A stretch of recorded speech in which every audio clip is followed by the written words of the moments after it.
for my favor because she's not a victim. And I hate saying that because she gets up here and she reads this letter. That letter, she almost didn't even look down. She had it memorized. She's good at it. She's been great at it. But not everything that I've done is true. I didn't do all these things. This case takes a shocking turn before it even begins. A man accused of blackmail, a victim with a decade of alleged abuse, and a courtroom where the truth feels anything but clear. But here's the twist. What happens when the accused doesn't just deny the charges, but claims the victim is lying, manipulating, not a victim at all? Stay with us, because this case spirals into a tense battle of credibility, emotion, and a final ruling that no one saw coming. Making it a level 6 person felony, dismissed the second count. At time of sentencing, Your Honor, the parties would follow the presumption. Right out of the gate, we're seeing a strategic legal move here, a plea deal that significantly reduces the stakes. Instead of facing multiple charges, the defendant agrees to plead no contest to attempted blackmail, with other counts dismissed. Now here's what's important. In no contest, he means he's not admitting guilt outright, but he's accepting conviction. That's often done to avoid harsher penalties at trial. But here's the question. If the allegations are as serious as they sound, is this deal too lenient? Or is it a calculated move because the prosecution's case might not be airtight? Asked that this case run concurrent to his Sedgwick County case. I don't believe there's any legal reason why that cannot be done. He's already serving a significant prison time as a result of the Sedgwick County matter. Right. Ms. Norris, is that your understanding of will be recommended at the time of sentencing? Yes, Your Honor, that is correct.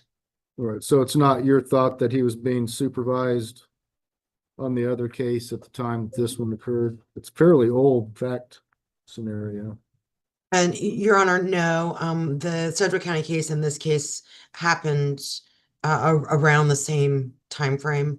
And I don't believe that he was on supervision for, well, certainly not that case, but any other that I'm aware of. All right. And Mr. White, you've heard the plea agreement that's been announced. Is that correct?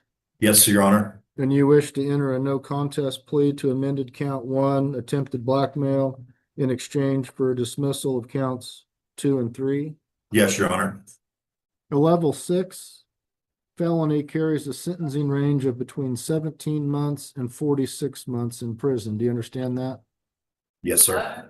Keeping in mind the matters we have discussed, is it still your wish to plead no contest and accept conviction for this level 6 person felony? Yes, Your Honor. All right, Ms. Norris, could you please provide a fact? This moment is critical. The judge carefully confirms that the defendant understands everything: the charges, the sentencing range, and the consequences. That's standard procedure, but it also locks the defendant in. Once this plea is accepted, there's no turning back. And notice the sentencing range mentioned, 17 to 46 months. That range becomes extremely important later. So keep this in mind. Even though both sides are recommending a lower sentence, the judge is not bound by that agreement. And that opens the door for a major twist down the line. Prior to, and defendant did repeatedly message her and was threatening to disseminate videos and photographs of a sexual nature, and basically was threatening to send those to specific friends and family members if she did not make contact. And at that time, there was a PFA in effect. Now this is where the case becomes deeply serious. The prosecution lays out the factual basis: repeated messaging, threats to release intimate content, and an active protection order being violated. That combination, blackmail plus a prior relationship plus a protection order, is what elevates this beyond a simple harassment case. It introduces elements of control and coercion. But here's the big question for you. Do these actions clearly prove malicious intent, or could there be more context missing from this narrative? I further find that you understand the rights you're giving up by pleading no contest, and that the facts of the case are sufficient for a finding of guilt. I further find your decision to plead no contest has been freely and voluntarily given after having received the advice of counsel. I will therefore find you guilty of amended count 1, attempted blackmail, a level 6 person felony. Ms. Norris, is the state dismissing counts 2 and 3 at this time? Yes, Your Honor, the state would move to dismiss at this point, the counts All 2 right. and 3. I am going to order a pre-sentence investigation report. We need to schedule a sentencing hearing at least 8 weeks out. Judge, March 23rd at 1:15. All right, we'll set a sentencing date for March 23rd at 1:15. All right, Mr. White, do you have any questions? No, sir. Merry Christmas. All right, you as well. Good afternoon. All right, we'll go on the record. This is in the District Court of Butler County, Kansas. Case is entitled State of Kansas versus Joshua Aaron White. All right, we're scheduled today for a sentencing hearing. The court know that the victim is present and does wish to address the court as part of the sentencing process. Of last year, there was a plea of no contest to one count of attempted blackmail, a level 6 person felony. The court did order a PSI at that time. I have received the PSI indicating a criminal history score of A. Ms. Norris, is there any objection to the criminal history score? No, Your Honor, that is as we expected. All right, and Mr. Watts, any objection to the criminal history score? No, Your Honor. This is a presumptive prison case. There are no special rules that apply. I don't see any departure motions have been filed. Is that correct, counsel? That's correct, Your Honor. The recommendations, the parties would recommend this run concurrent with his current time. I will tell the court his current out date is in 2045. State would be recommending the mitigated box. Here's something that might surprise viewers. The prosecution and defense are actually agreeing on the sentence. Both sides recommend 40 months on the lower end of the sentencing grid and to run it concurrently with an existing sentence. That's huge. It means the defendant wouldn't necessarily serve extra time beyond what he's already facing. But here's where things get interesting. Judges don't have to follow these recommendations. So the real question becomes, will the judge accept this agreement, or is something about this case pushing toward a harsher outcome? Yeah, I have a victim impact statement I'd like to read. All right, go ahead. Okay. So, Your Honor, my name is Christy Hannon, and I am here today as the victim in this case. For more than a decade, my life was shaped by fear, control, manipulation, and abuse. What happened was not just moments in time. It was years of emotional trauma, stalking, intimidation, and blackmail that affected every part of my life. I lived in constant fear for my safety and for the safety of my children. I questioned my worth, my strength, and even my ability to survive. The abuse did not end when the relationship ended. The stalking, the threats, and attempts to control me continued stealing my peace, my sense of security, and years of my life that I can never get back. Because of this abuse, I have carried anxiety, trauma, and emotional scars that no one can see. I have had to rebuild my life piece by piece, learning how to feel safe again, how to trust again, and how to believe in my own voice again. I have lived with the lasting impact of choices that I did not make but was forced to endure. But today I'm not here only as just a victim. I'm here as a survivor. I have fought to protect my children. I fought to rebuild my life.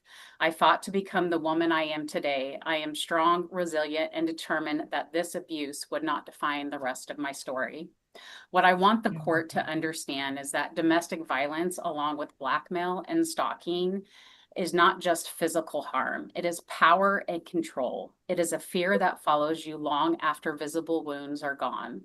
It is years of healing from damage that should have never happened, and accountability matters, not just for me, but for every victim who's afraid to speak up.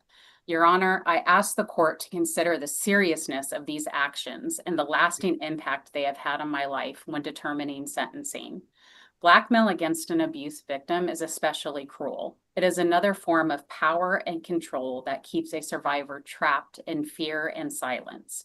It takes someone who is already wounded and threatens their safety, reputation, and stability in order to maintain dominance over them. The emotional damage of living under that kind of threat is profound and long-lasting. No survivor should ever have to live in fear of being manipulated or exposed simply for trying to escape their abuser.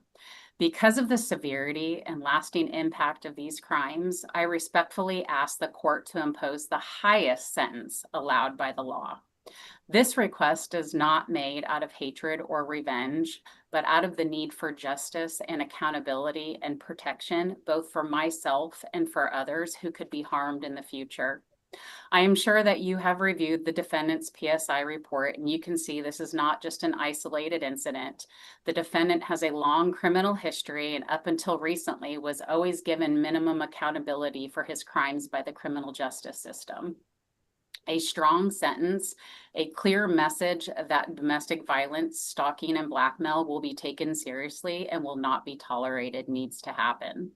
As a victim, when you listen to the plea and sentencing negotiations recommended by the DA and the defense counsel, it feels as if the victim doesn't matter when the recommendation is the lower end of the sentencing grid. Victims receive a lifelong emotional sentence that needs to be taken into consideration. And these are not private matters. They are crimes that change lives forever, and a minimum sentence on the sentencing grid is not appropriate. That was a powerful and emotional statement. And moments like this can heavily influence sentencing. The victim isn't just describing isolated incidents. She's painting a picture of years of fear, control, and psychological trauma. In court, this kind of testimony isn't just about emotion. It helps the judge understand the impact of the crime beyond the legal definition. But here's the tension. While the victim is asking for the maximum sentence, the legal agreement suggests something much lower. So who does the judge ultimately side with? The negotiated deal or the emotional weight of this testimony? A long time. A long time. She's been in love with me since she was a child, 13-year-old child. We've been dating, having sex since that time. And she comes on here and acts like she said it herself, revenge. And this is exactly what she's already piled years on me.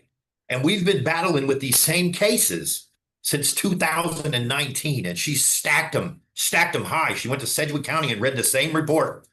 And they gave me the sentence because I went to trial to stand up for my rights because I'm an innocent person. I didn't do some of these things. Some of them I did. Some of these I did, but not the ones that carry the most weight. And I'm in here fighting myself. And now I have no jail credit for this case. And I understand that. It doesn't make it right, but I've been battling this same case, this same stuff since 2019. She waits until I get charged in Sedgwick County and then stacks these on top of me too.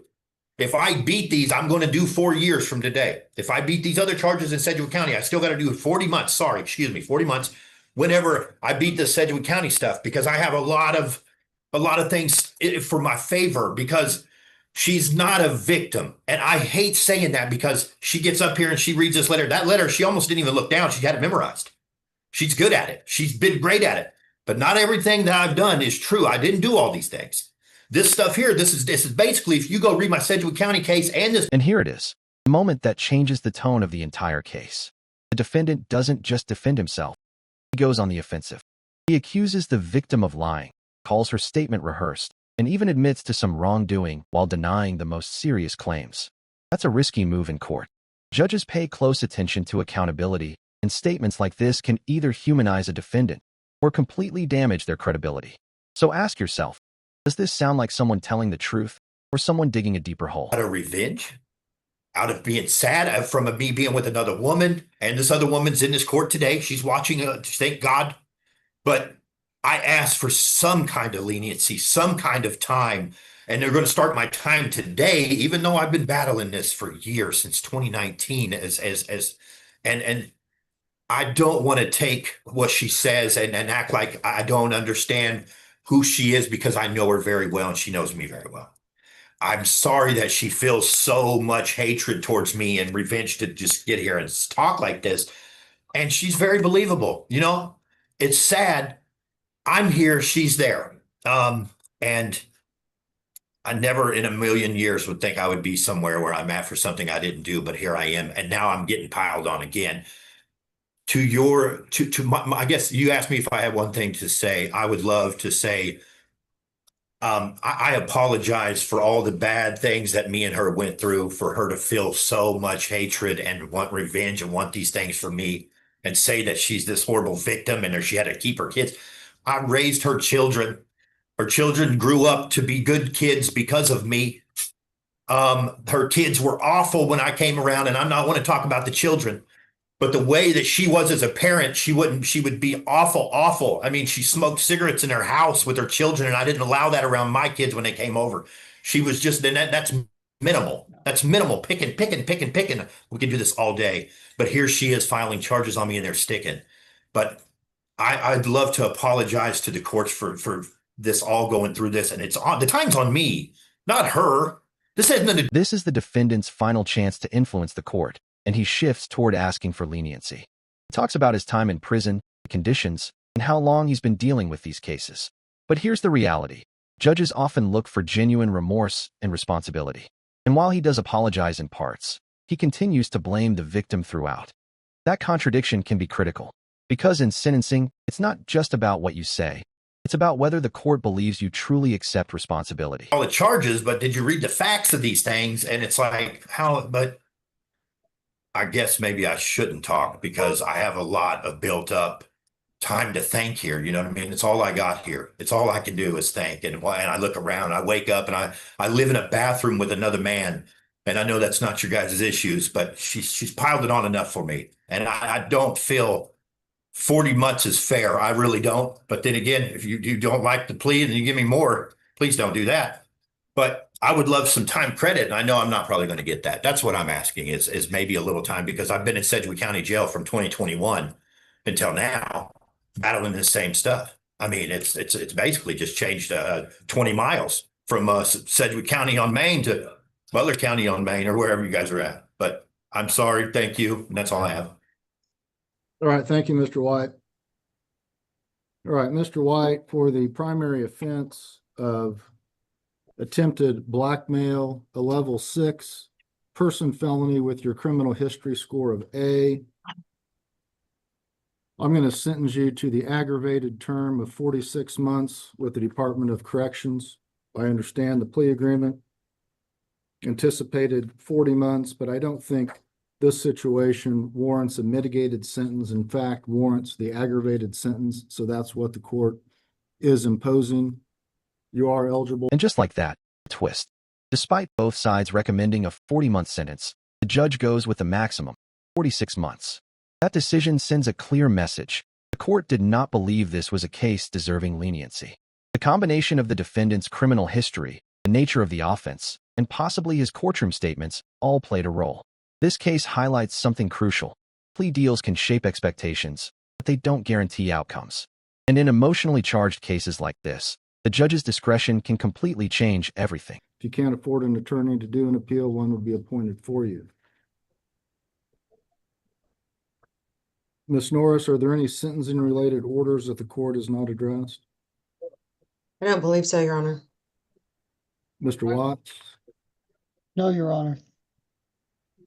As the court stated earlier, there are no special rules that apply in this case. All right, if there's nothing further, the court will be in